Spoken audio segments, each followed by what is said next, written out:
तुम पानी पीते हो, उसके बाद तुम कहते हो क्या कि पहले से भरोसा दिलाओ कि पानी पिया है। पानी तो ऐसे नीचे चला गया तो आँख में कैसे आया? आँख तो सूख जानी चाहिए। यहाँ हलक से पानी तो नीचे उतर गया, यहाँ कैसे आएगा? मस्तिष्क में कैसे आएगा? नाक में कैसे, आँख में कैसे आएगा? कान में कैसे आएगा? चेहरा भी सूख जाना चाहिए, खाल पूली लटक जानी चाहिए, पानी नहीं। आप क्या करते हो? बस पानी, उसके बाद पानी अपना काम कर देता है। वैसे ही सच होता है, तुम सच को पी लो, उसके बाद सच अपना काम कर देगा। तुम बेकार में पूछो मत कि क्या हो रहा है भीतर, क्या नहीं हो रहा है। वो अपना काम करना जानता है। जो बिना प्रयास करे सबका पोषण करता है। पानी को क्या करना पड़ता है सबका पोषण करने के लिए? कुछ भी नहीं। सच भी वैसे ही है। सर, आप हमें ज़िंदगी बदलने के लिए कहते हैं, लेकिन मेरी ज़िंदगी तो पहले से ही ठीक है। आप काफ़ी मेहनत कर रहे हैं और आपके पहले भी कई गुरुओं ने हमें काफ़ी समझाया है, काफ़ी ग्रंथ दिया है। मगर मुझे लगता है कि आपकी जो मेहनत है, उसके बाद भी लोग तो नहीं बदल रहे, क्योंकि उन्हें लगता है कि जीवन तो पहले से ही ठीक चल रहा है, कोई समस्या नहीं है। तो फिर गीता, उपनिषद या अन्य ग्रंथों को आप पढ़ने के लिए या समझने के लिए क्यों कहते हैं? उनकी क्या ज़रूरत है? हमें बड़ी समस्या हो जाती है। बदलने की जब भी बारी आती है तो हमें ये समस्या आ जाती है कि अभी तक इस पर चले हैं तो हमें पता है कि इस पर चलने से क्या मिलता है। ठीक है, इस पर चलने का नुकसान है, पर इस रास्ते पर चलने से हमारी जान पहचान है। और जो हमारे व्यवहारिक काम है वो तो होते ही रहे हैं। दुख रहा है पर इतना भी दुख नहीं रहा है कि मर ही गए हो। कोई आदमी अगर 30 की 40 की उम्र में है, इतना तो है ना कि 30-40 साल अभी जी रहा है। बहुत उसकी दुर्दशा हो गई होती तो बिखर गया होता, मर ही गया होता, मरा तो नहीं है। तो माया थोड़ा बहुत सुख देती रहती है। क्या करती है? थोड़ा बहुत वो सुख देती रहती है। थोड़ा भी नहीं देगी तो आप उसको छोड़ दोगे। जो भी विषय आपने पकड़ रखे हैं अपनी ज़िंदगी में, वो ऐसा थोड़ी है कि बिल्कुल सब डंक ही डंक मारते हैं। कुछ फ़ायदे भी तो देते हैं ना। और फ़ायदे एकदम ही नहीं दे रहे होते तो छोड़ दिया होता। व्यवहारिक फ़ायदे होते रहते हैं। व्यवहारिक फ़ायदे होते रहते हैं। अब उदाहरण के लिए परिवार है। हम परिवार में बड़े व्यर्थ केंद्र से जी रहे हो मान लो, ठीक है। मारपीट कलह क्लेश है, धमा चौकड़ी मची हुई है, इसे वैसे पूरे मोहल्ले को पता है कि इनके यहाँ रोज आफत है, ऐसा वैसा। अंतर्द्वंद भी चल रहा है, कहीं बीच बीच में भाई भाई में मुकदमेबाजी भी हो जाती है, सब चल रहा है। बच्चे बिगड़ रहे हैं, माँ बाप को लेके कोफ्त है, मियाँ बीवी में सर फोड़ा जा रहा है, सब चल रहा है। लेकिन चल तो रहा है ना, परिवार तो है। होली दिवाली परिवार इकट्ठा होके एक फैमिली फोटो भी खिंचा लेता है। खिंचा लेता नहीं खिंचा लेता? सारे इकट्ठे हो जाओ, एक फैमिली फोटो, उसमें सब दांत भी दिखा देते हैं ऐसे। जब दांत दिखा लेते हैं तो ऐसा लगता है कि चल कुछ चल तो रही है। मार पिटाई भूल जाए, वो फोटो तो खिंच गई, वो फोटो उसको लेमिनेट करा के दीवार पे टांग दिया, सबको भेज दिया, रिश्तेदारों को, तो सोशल मीडिया पे डाल दिया। तो फोटो याद रह जाती है। उस फोटो से एक दिन पहले जो पूरा कलेश हुआ था, उसका कोई इतिहास, कोई रिकॉर्ड है नहीं, तो वो विस्मृत हो जाता है। तो कुछ फ़ायदे रहते हैं। वो जो फ़ायदे रहते हैं वो भी हमको कोई छोटे फ़ायदे नहीं लगते हैं, बहुत बड़े बड़े फ़ायदे लगते हैं। हमें लगता है कि इससे हो गया, इस केंद्र से जो है अ, कुछ तो काम अपना चल ही रहा है। तो जब भी किसी को कहा जाता है कि नेति नेति, तुम जिस केंद्र से चल रहे हो गड़बड़ है, केंद्र को देखो, अच्छे से परखो, और फिर देखो सामने क्या आता है तुम्हारे, गड़बड़ है मामला। तो वो एक बड़ा प्राकृतिक प्रश्न करता है, एकदम तुरंत आती है उसकी प्रतिक्रिया। क्या कहता है? जिस भी रास्ते पे चल रहे हैं उसमें हजार तरह के दुख हैं, पर जिंदगी चल तो रही है ना, जिंदगी चल तो रही है ना। हर महीने घर तनख्वाह आती है कि नहीं आती? बच्चे स्कूल जा रहे हैं नहीं जा रहे हैं?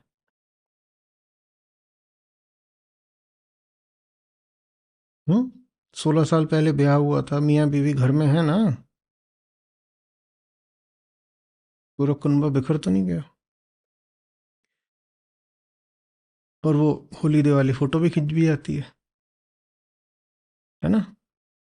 और जब बहुत दुख के क्षण आते हैं तो यही जो भाई जिससे मुकदमा चल रहा है, ये भाई मदद करने भी आ ही जाता है। तो हाल बुरा होगा, लेकिन बुरा होके भी गाड़ी तो चल रही है कि नहीं चल रही है? ये जो गाड़ी का चलना है यही माया को चलाए रखता है। गाड़ी पूरी तरह ठप नहीं पड़ती, गाड़ी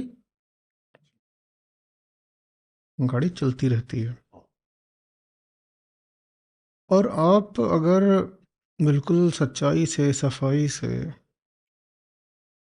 अध्यात्म का रास्ता किसी के सामने लेके आओ, तो उस पर आप किसी को कुछ रोड मैप, ब्लूप्रिंट, नक्शा नहीं दिखा पाओगे।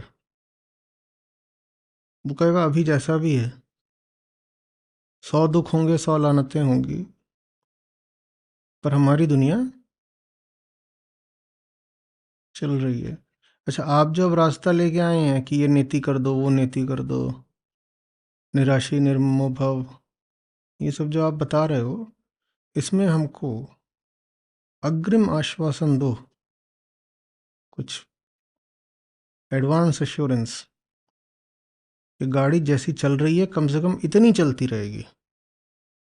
इससे बेहतर आप जो करना हो कर देना, पर कम से कम इतनी चलती रहेगी इसका भरोसा दे दो। अब जब वो आपसे ये भरोसा मांगे तो या तो आप झूठ बोलो और झूठ बोल के भरोसा दे दो, नहीं तो सच अगर बोलोगे तो कोई भरोसा दिया जा नहीं सकता, कुछ नहीं कहा जा सकता।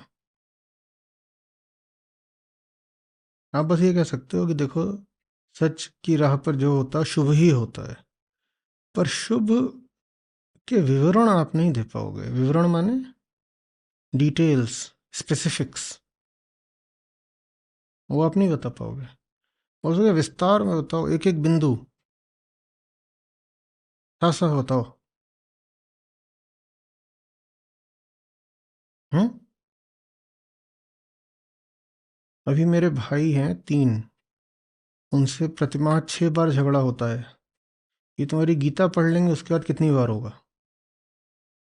ये ना बताओ कि 6 से घट के 2 हो जाएगा, तो कम से कम ये भरोसा दे दो कि 6 से बढ़ के 8 नहीं होगा। अब ये भरोसा भी आप बस ये बोल सकते हो, देखो 2 होगा कि 8 होगा कि कुछ और होगा हम नहीं जानते, पर जो होगा शुभ होगा। आप बस ये बोल पाते हो। यहाँ बहुत अटकती है बात, सारी बात यहीं अटक जाती है।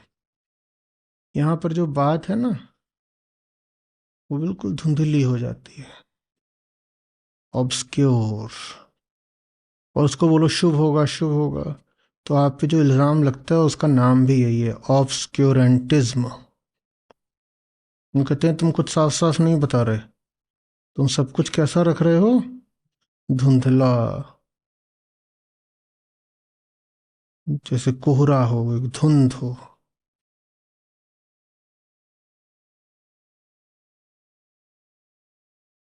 वेग, हेजी, नेबुलस।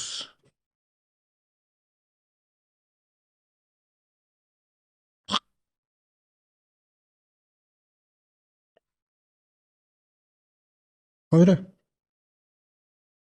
फंस जाता है। लोग कहते हैं भाई ये नहीं, पता नहीं कौन सी दिशा ले जा रहे हैं, अभी पता नहीं कौन सी दिशा ले जा रहे हैं। ये जो निर्मल चित्त का आदमी होता है, उसके लिए बड़ी प्यारी बात होती है, बहुत प्यारी बात। उसको पता ही नहीं कौन सी दिशा ले जाएंगे, वो श्रद्धा में अपने आप को छोड़ देता है, कहता है ले जाओ जिस दिशा ले जाना हो ले जाओ, हमें न जानना न पूछना, तुम बताना भी मत। लेकिन जो थोड़ा सा कामी आदमी होता है ना, और मेरी कामनाओं का क्या होगा, मेरी कामनाओं का क्या होगा, तो वो क्या करता, कहता नहीं पहले बताओ, पहले भरोसा दिलाओ। वहाँ हमेशा से बात जो है, वहाँ हमेशा से बात फंस जाती है, फंसती रही है। ठीक है, ऐसों के लिए फिर ये सूत्र होता है, देखो सब अच्छा हो जाएगा। शुभता बिना किसी योजना के, बिना किसी प्रयास के सबका पोषण कर देती है। तुम पानी पीते हो, उसके बाद तुम कहते हो क्या कि पहले से भरोसा दिलाओ कि पानी पिया है, तो पानी पानी तो ऐसे नीचे चला गया, तो आँख में कैसे आया? आँख तो सूख जानी चाहिए, यहाँ हलक से पानी तो नीचे उतर गया, यहाँ कैसे आएगा? मस्तिष्क में कैसे आएगा? नाक में कैसे, आँख में कैसे आएगा? कान में कैसे आएगा? चेहरा भी सूख जाना चाहिए, खाल पूली लटक जानी चाहिए, पानी नहीं है। आप क्या करते हो? बस पानी, उसके बाद पानी अपना काम कर देता है। वैसे ही सच होता है, तुम सच को पी लो, उसके बाद सच अपना काम कर देगा। तुम बेकार में पूछो मत कि क्या हो रहा है भीतर, क्या नहीं हो रहा है, वो अपना काम करना जानता है।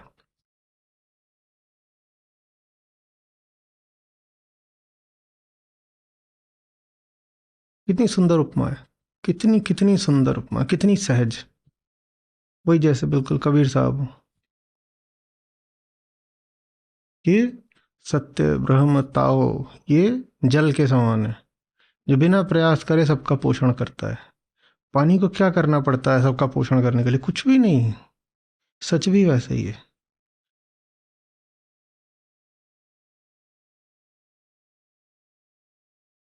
सच भी वैसे ही है। अच्छा, कौन से लोग पाक कला में माहिर हैं? रेसिपी बाज कौन कौन है? चलो ठीक है, किसी कोई अपनी आप बताइएगा पसंदीदा डिश, पकवान। हाँ, इडली में क्या क्या होता है? दाल होती है, चावल होता है, मिक्स करके भिगोते हैं और फिर उसका बटर बैटर से। चावल होता है, उसका बैटर बनता है, बैटर से इडली बनती है। इडली लेके आइए और उसको जलाइए, 90% तो उसमें क्या होता है? पानी। पर देखो उसका नाम नहीं लेंगी ये। इसीलिए सच बेचारे को कभी उसका श्रेय नहीं मिलता, वो पानी जैसा होता है। वो हर चीज़ में मौजूद है। इनकी इडली 90% पानी होती है और 10% चावल और एक आध और चीज़ कुछ। पानी नहीं बोला ना, देखा, इनग्रेटिट्यूड। यही तो समझा रहे हैं लाओ त्सु।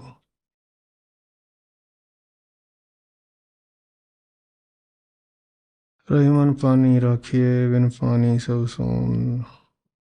पानी से सब कुछ है, लेकिन किसी रेसिपी में पानी नहीं लिखा जाता। लिखा जाता है और कुछ भी पी रहे हो, ये जो पी रहा हूँ मैं, ये 95-99% सिर्फ क्या है? पानी। इसमें भी क्या होगा? पानी। वास्तव में आप ऐसा कुछ भी खा पी नहीं सकते जिसमें बिल्कुल पानी ना हो, संभव ही नहीं है। तो सच ग्रहण करना ऐसा ही जैसे पानी ग्रहण करना।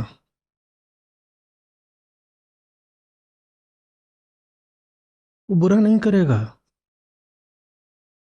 क्यों डर रहे हो?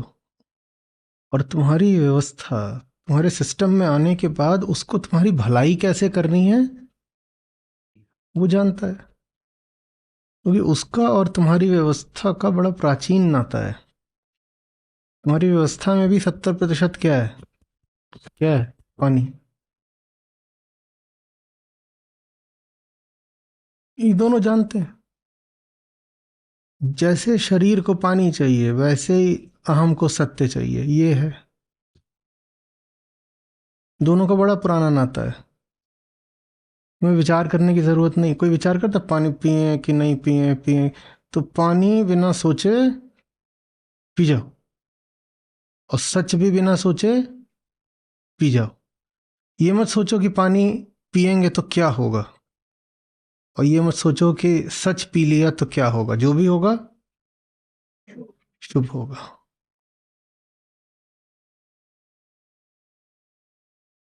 सोचते नहीं आगे की, नहीं सोचते क्योंकि सोचा नहीं जा सकता बाबा। पानी में तो फिर भी मान लो तुम बहुत ज्ञान इकट्ठा कर लो एनाटॉमी का, जा करके जो पूरा शरीर विज्ञान है वो पढ़ लो, तो फिर भी बता दोगे कि पानी जब भीतर जाता है तो किस किस तरीकों से देह में वो अलग अलग जगहों पर अवशोषित होता है, फिर वो अलग अलग जगहों पर भेजा जाता है, सोखा जाता है, और क्या क्या प्रतिक्रियाएं होती हैं। पानी तो एक बार को फिर भी पता करा जा सकता है कि देह में उसका क्या हाल और भविष्य होता है, पर सच तुम्हारे भीतर जाके क्या करेगा ये तो एकदम नहीं पता करा जा सकता। हाँ, इतना वो जरूर कहा जा सकता है कि सच जो भी करेगा अच्छा ही करेगा, और वो जो करता है बिना करे करता है। उसका होना काफी है। क्या? उसका होना काफी है। वो कुछ नहीं करता, बस होता है। The presence. ये फालतू सवाल है। क्या मिलेगा सच से? जिनको ये सवाल हो रहा है उन्हें बहुत सारा सच चाहिए, ताकि वो ये बेवकूफ़ी का सवाल छोड़ दें। जो बहुत झूठ में जी रहा होता है ना, उसी को ये सवाल ज़्यादा आता है कि गीता से क्या मिला, क्या मिलेगा, वगैरह वगैरह।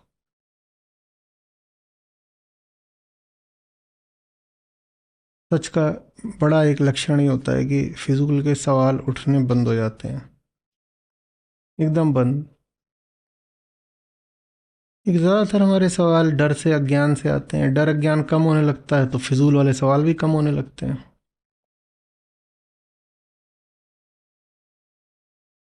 समझ में आ रही बात? तुम नहीं जान पाओगे कि सच क्या करता है और कैसे करता है। तुम उसको उसकी जगह दे दो, तुम उसके आड़े मत आओ, उस पर चढ़ के मत बैठो। उसको उसका काम करने दो। बेहतरीन काम करता है वो, आपको नहीं पता चलेगा। तो यहाँ पानी बोला, कहीं और उसे ऑक्सीजन भी बोल सकते हो। तुम्हारा काम ये नहीं है कि ऐसे कौन सांस लेता है, लेके दिखाओ। कौन कौन जोर लगा के, दौड़ लगा के, पकड़ पकड़ के ऑक्सीजन लेके आता है?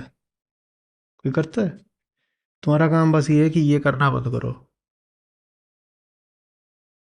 हम ऐसे जीते हैं, और इसको बोलते हैं नेति नेति। फालतू की चीज हटा दी। क्या था फालतू का? मेरी पकड़। मेरी पकड़। तुम्हें ऑक्सीजन नहीं लेके आनी है, तुम्हें अपनी ये जो पकड़ अपनी नाक पे, ये पकड़ हटानी है।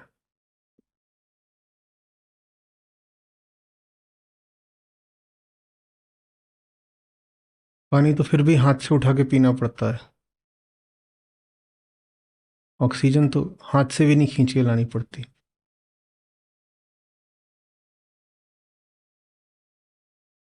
हम्म। कितनी मजेदार बात है ना।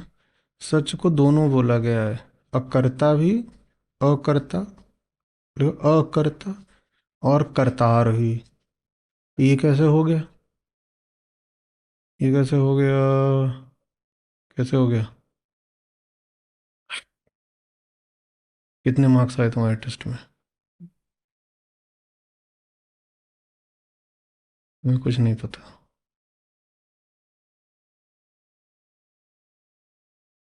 ये कैसे हो गया? सत्य अकर्ता भी हो गया और करतार भी हो गया, ये कैसे हो गया? वो कुछ नहीं करता, पर उसके होने से सब हो जाता है। कैटलिस्ट है। करा कुछ नहीं, पर उसके होने से हो गया। वो रोशनी है। रोशनी कुछ करती है? पर दो लोग थे कमरे में, अंधेरा था कमरा, और रोशनी होते ही दोनों चिल्ला के एक दूसरे से गले मिल गए। ये रोशनी ने किया, बिना कुछ किए किया। बत्ती जली, दोनों चिल्लाए, ओए भाई मिल गया, भाई मिल गया।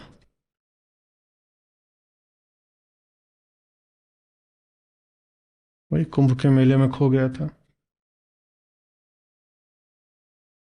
कई बार चाहिए होता, इतनी रोशनी चाहिए होती है कि लोग दिखाई दें, कई लोग दिखाई नहीं देते। मेरे मतलब बत्ती ने किया क्या बताओ? प्रकाश ने क्या किया? वर्क बताओ, वर्क वर्क कितना कुछ किया? उसके होने से सब हो गया, करतार है, उसके होने से हो जा, करता कुछ नहीं पर उसके होने से सब हो जाता है। उसके होने से सब हो जाता है। ठीक वैसे ही जैसे इनकी इडली में पानी का कहीं नाम नहीं, पर पानी के होने से इडली हुई, और पानी ना हो तो इडली इडला कुछ ना होगा। समझ में आ रही है बात? सत्य अकर्ता भी है और परम कर्ता भी है, दोनों है। वो स्वयं कुछ नहीं करता पर उसकी उपस्थिति, उसकी प्रेजेंस काफी होती है। सत्य ऐसा है जैसे मंदिर में देवी की मूर्ति, मूर्ति कर क्या रही? कर तो कुछ भी नहीं रही। प्रसाद बांट रही, देखा कभी? नारियल फोड़ रही, देखा कभी? कुछ नहीं कर रही। पर वो ना हो तो कुछ नहीं है। स्वयं कुछ नहीं कर रही पर उसके होने से सब कुछ हो रहा है। कोई ऐसे मंदिर जाओगे जहां मूर्ति नहीं है? जाओगे? उस मूर्ति के होने से सब हो रहा है। मूर्ति होती है, बहुतों के भाव बदल जाते हैं, बहुत लोग कुछ व्रत उठा लेते हैं, बहुत कुछ हो जाता है। मूर्ति के आगे हो सकता है कोई विवाह के फेरे ले ले, लोग करते हैं मंदिरों में जाके। मूर्ति नहीं है तो क्या होगा? विवाह ही नहीं होगा। मूर्ति ने कराया नहीं, पर मूर्ति नहीं होती तो नहीं होता। सत्य ऐसा ही होता है, प्रकाश की तरह, जल की तरह, अकर्ता लेकिन परम कर्ता। समझ में आ रही बात? और परम कर्ता तभी है जब वो अकर्ता है।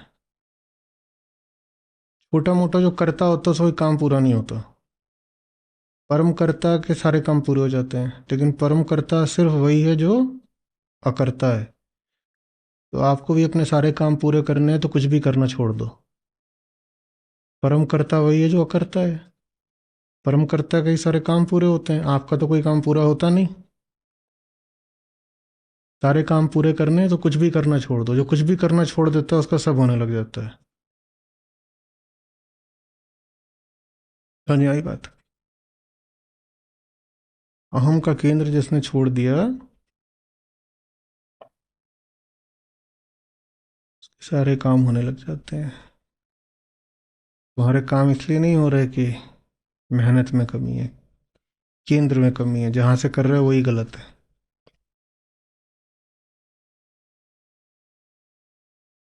आप लोगों ने इसे कुछ सत्संग जैसा समझ लिया। सत्संग माने वो जो लोक संस्कृति का सत्संग होता है, जिसमें गए, थोड़ी देर को बैठे और फिर नमस्ते करके उठ के चल दिए।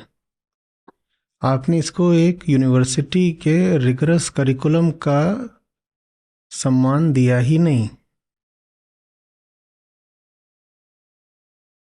आपको लगा वो गीता जी हैं, गीता जी का कुछ चल रहा है, पाठ चल रहा है, थोड़ा सुन लो।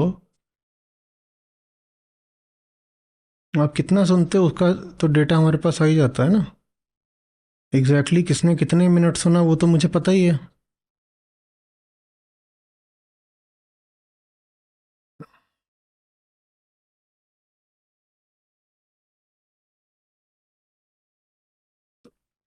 आपसे एक बात बोल रहा हूँ, आपने ज़िंदगी में जितनी भी परीक्षाएं फेल करी हैं ना, वो सारे आपके पाप धुल जाएंगे। एक ये परीक्षा पास कर लो, फर्क नहीं पड़ता आप जिंदगी भर थर्ड डिवीजन वाले रहे हो तो भी। आप जिंदगी भर लद्दड़ रहे हो, पिछड़े रहे हो, बैक बेंचर रहे हो, कभी किसी परीक्षा में आपने कोई उत्कृष्टता नहीं दिखाई, कोई फर्क नहीं पड़ता। अतीत की सारी कमियां सब गायब हो जाएंगी। ये मौका मिला है एक, इस मौके को भुना लो।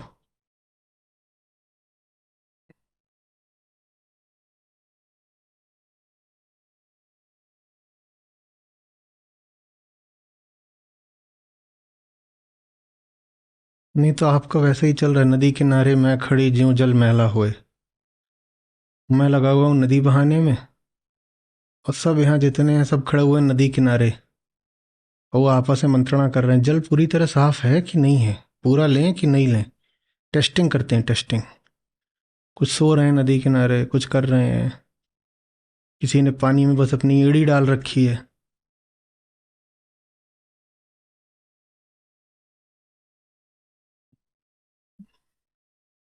ये शायद आपका एक और संभवतः आखिरी मौका है जब आप अपना पूरा अतीत साफ कर सकते हो।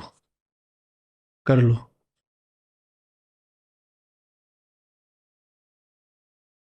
तो मुझे कोई आपके साथ मेलोड्रामा नहीं करना है, लेकिन आपका कितना खींचने का हिसाब है मालूम नहीं। मैं आपका तो अभी इसको जितना आपको मौका मिल रहा है अभी खींच लो।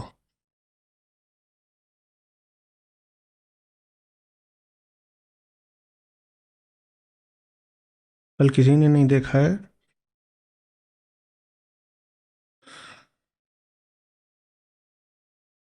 कल हो ना हो।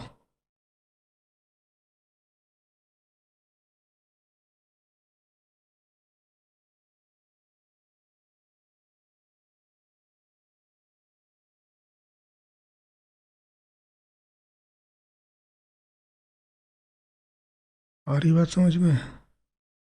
क्यों पूछ रहा हूँ? टेस्ट लूंगा, देख लूंगा आ रही है कि नहीं आ रही है।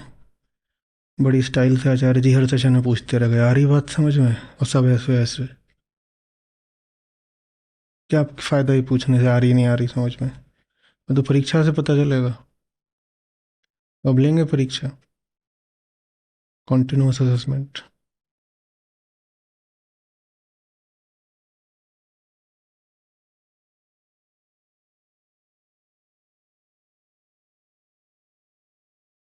जिन निचले स्थानों का लोग तिरस्कार करते हैं, उच्चतम वहाँ भी संतुष्ट रहता है, क्योंकि उच्चतम है इसीलिए गड़बड़ हो जाती है। उसे अपना मूल्य पता है, इसीलिए किसी दूसरे से मूल्य का आकांक्षी नहीं रहता। इन्होंने इडली में पानी को श्रेय नहीं दिया, तो पानी इडली से कूद के भग नहीं जाएगा। आप उसे कोई श्रेय, कोई सम्मान, कोई क्रेडिट नहीं दे रहे, तो भी वो अपना काम चुपचाप करता रहता है।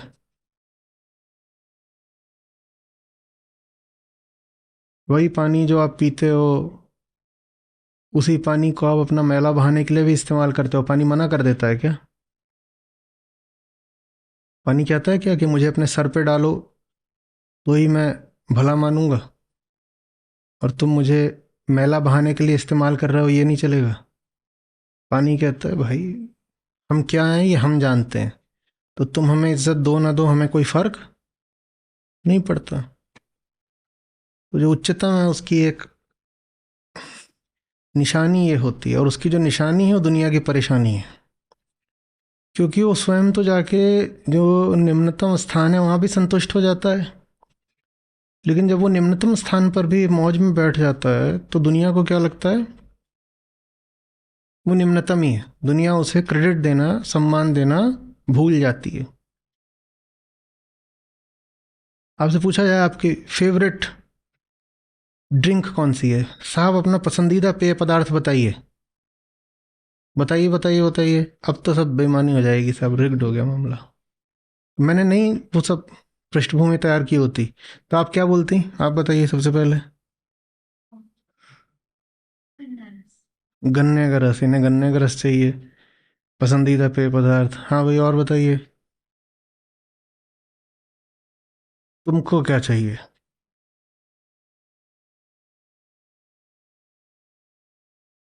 ये तुम वहां बैठ कर मैं परेशान करते रहता हूँ, किसी दिन मैं यहाँ बुलाऊंगा अपन।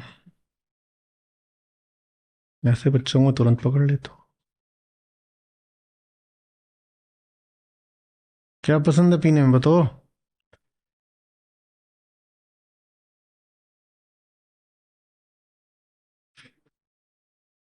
ऐसे चुप साध ही रहे बलवाना। हाँ,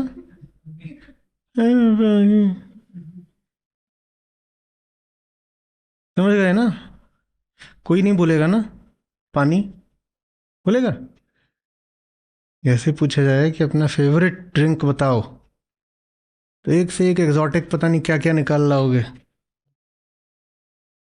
हम्म, फ्रेशली ब्रूड बियर।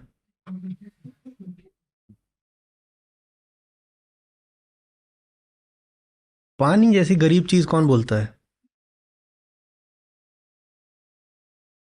पानी, पानी कहाँ से आए हुए, सहारा से?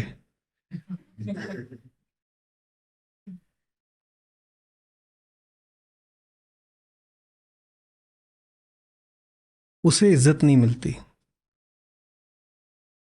और वो इज्जत मांग भी नहीं रहा, तो इसलिए दुनिया का सारा हिसाब गड़बड़ हो जाता है। चूंकि वो इज्जत मांग नहीं रहा, तो दुनिया को लगता है कि वो इज्जत का हकदार नहीं है, तो इज्जत देते भी नहीं। कोई नहीं बोलता कि भाई पानी चाहिए, स्पार्कलिंग क्लीन वाटर। और उससे ज्यादा प्यारी चीज होती नहीं है, ये किसी प्यासे से पूछो, वो बताएगा। शुद्ध निर्मल शीतल जल से प्यारा पेय पदार्थ कोई नहीं होता।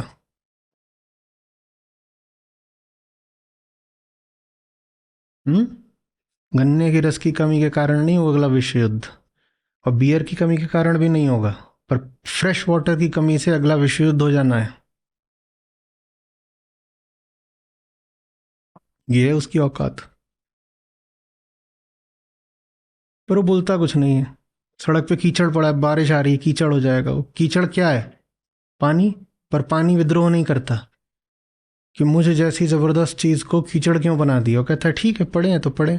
इस बात में पानी की तो महानता है, ये पानी की महानता की निशानी है, लेकिन यही बात जगत के लिए परेशानी है, क्योंकि जगत समझ ही नहीं पाएगा कि कितनी जबरदस्त चीज है। जगत नहीं समझ पाएगा। यही बात सच पर भी लागू होती है। हीरा पड़ा जो गैल में, दुनिया जामे डोल। हीरा वहां से चिल्ला के नहीं बोलता, दो चार गाली दे बोले बेवकूफ हूँ, हम हीरा हैं। मैं तो हीरा ही रहूंगा, तुम मुझे कहीं भी डाल दो, मैं तो हीरा ही हूँ। सच का भी ऐसा ही है, वो इनकरप्टिबल होता है ना, तो उसे कहीं भी डालो उसे कोई तकलीफ नहीं होती। लेकिन चूंकि उसे कहीं भी कोई भी तकलीफ नहीं होती, इसीलिए दुनिया उसका अवमूल्यन कर देती है। अवमूल्यन, डिवैल्यूएशन। छोटे आदमी की निशानी है कि उसे छोटी जगह पे बैठा दो तो चिल्लाने लग जाता है, क्योंकि उसके भीतर हीन भावना होती है ना, छोटा आदमी है। जैसे ही उसे छोटी जगह बैठाओ, चिल्लाएगा बेइज्जती हो गई, बेइज्जती हो गई, बेइज्जती हो गई। और जो सचमुच बड़ा आदमी है, उसे छोटी जगह पे बैठा दो, मस्त बैठ जाएगा, क्योंकि वो बड़ा आदमी है, उसे लगेगा ही नहीं कि बेइज्जती हो गई। और कोई बड़ा आदमी है, उसे छोटी जगह पे बैठाओ और वो नखरे नाटक करने लगे, तो बड़ा आदमी नहीं, छोटा आदमी है। अब इस बात में फिर बड़े आदमी की महानता है, लेकिन जगत के लिए समस्या है। अब होगा बहुत बड़ा आदमी, वो बैठ गया कहाँ जाके, छोटी जगह पे, तो दुनिया को क्या लगेगा? छोटा आदमी, दुनिया वाले छोटा आदमी, दुनिया फिर उससे लाभ नहीं उठा पाएगी। दुनिया का ये छोटा आदमी है, इससे क्या पूछे।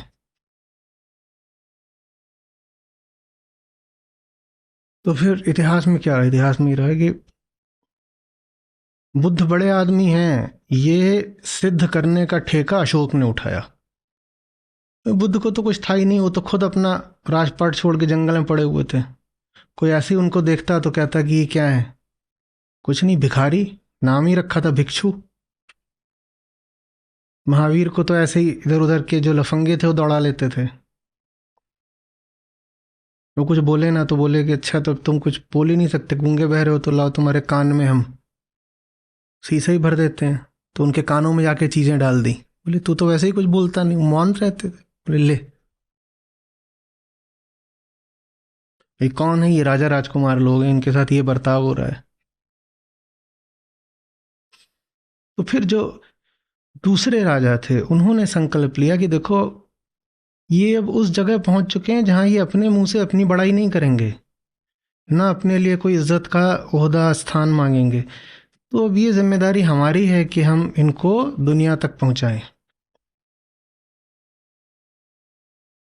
हम अशोक के बारे में जानते हैं, उत्तर भारत का था कि श्रीलंका और साउथ ईस्ट वहां तक पहुंचाने का काम अशोक ने करा। इसी तरीके से दक्षिण भारत के कई राजा थे, आप लोग खोजे, उनका नाम लिखिए कम्युनिटी पे, जिन्होंने जैन धर्म को पूरा दक्षिण भारत में फैलाया। महावीर खुद तो मौनी बाबा हो गए थे। ये जल की निशानी होती है, वो कहाँ जाके बैठ जाता है? सबसे निचली जगह पे। उच्चतम है वो, लेकिन वो जाके कहाँ बैठ जाता है? सबसे नीचे वाली जगह पे जाके बैठ जाता है चुपचाप। जल ऐसे ही करता है ना। तो महावीर तो मौनी बाबा हो गए एकदम, वो जाके जंगल में किसी जगह बैठ गए। पर फिर जो महावीर का मूल्य समझ पाए, जहां हीरा का पारखी वहां हीरा का मूल्य, जो महावीर का और बुद्ध का मूल्य समझ, उन्होंने कहा कि अब ये इनकी जिम्मेदारी नहीं है कि ये अपना नगाड़ा बजाएं, ये अब हमारी जिम्मेदारी है। तो फिर उन्होंने देश भर में और देश से बाहर भी इनके धर्मों को पहुंचाया। लेकिन ऐसा एक बुद्ध के साथ हुआ, एक महावीर के साथ हुआ, सबके साथ हो ये ज़रूरी नहीं है।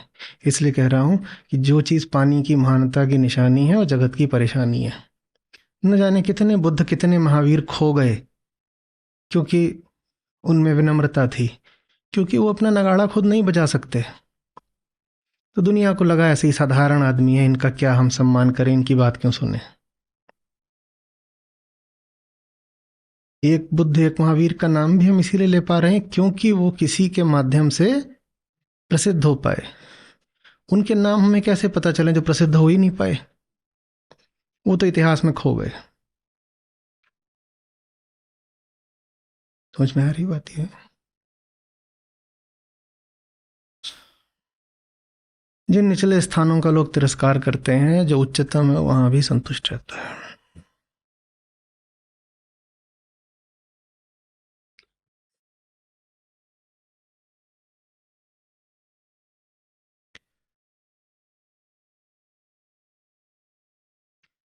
मुझे क्षमा करिएगा, अभी बेहतर ये है कि मैं 2-4 दिन आपके प्रश्न न लूं,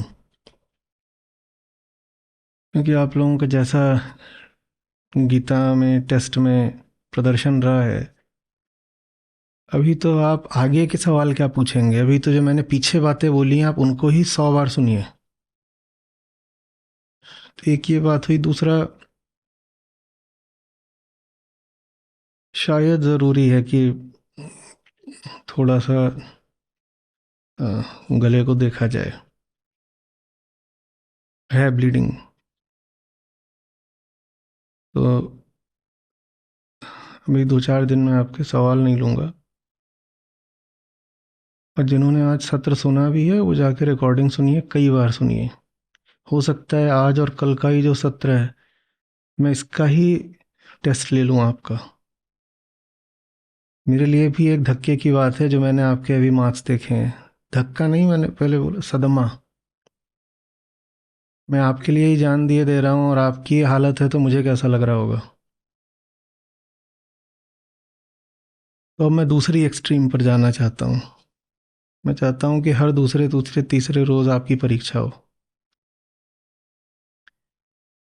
बाकी तो अभी टीम बताएगी कितना हो सकता है। सत्र अभी जल्दी समाप्त हो रहा है तो सोने मत भाग जाइए। जो सुना है अभी इसको, इस रिकॉर्डिंग सुन लीजिए ना। घंटे भर बोला है, घंटे भर आमतौर पे 2 घंटे 2.5 घंटे बोलता था, आज घंटा ही भर है, तो बाकी 1 घंटे रिकॉर्डिंग सुनिए।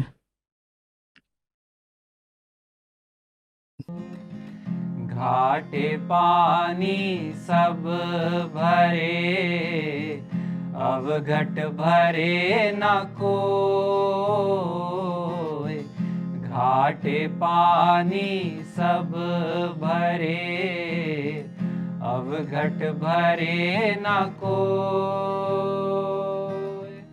अब घट घाट कबीर का, भरे सो निर्मल होए रे साधो, भरे सो निर्मल हो।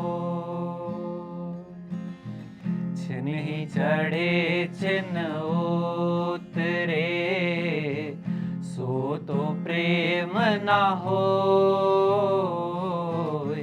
छिन्हि चढ़े छिन्न उतरे, सो तो प्रेम न होय।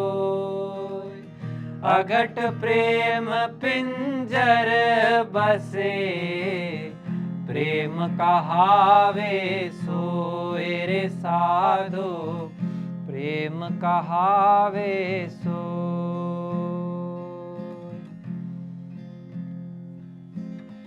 जहाँ प्रेम तहाँ नेम नहीं, तहाँ न बुद्धि व्यवहार। जहाँ प्रेम तहाँ नेम नहीं, तहाँ न बुद्धि व्यवहार।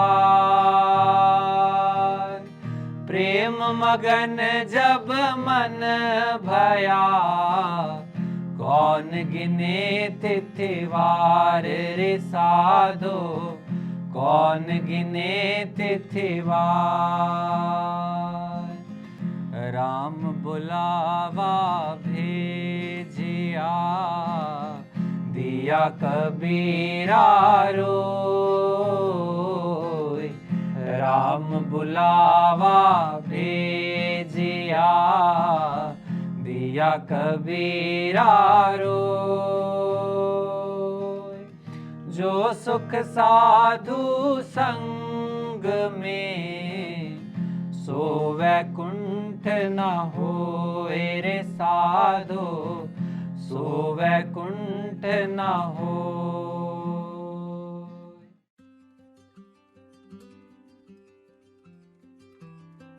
मेरा नाम अनुराधा है और मैं शिलोंग मेघालय से हूँ।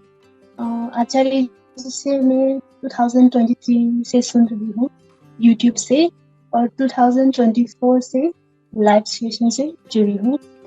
और आचार्य जी से जुड़ने के बाद बहुत सारे चेंजेस तो आया ही है।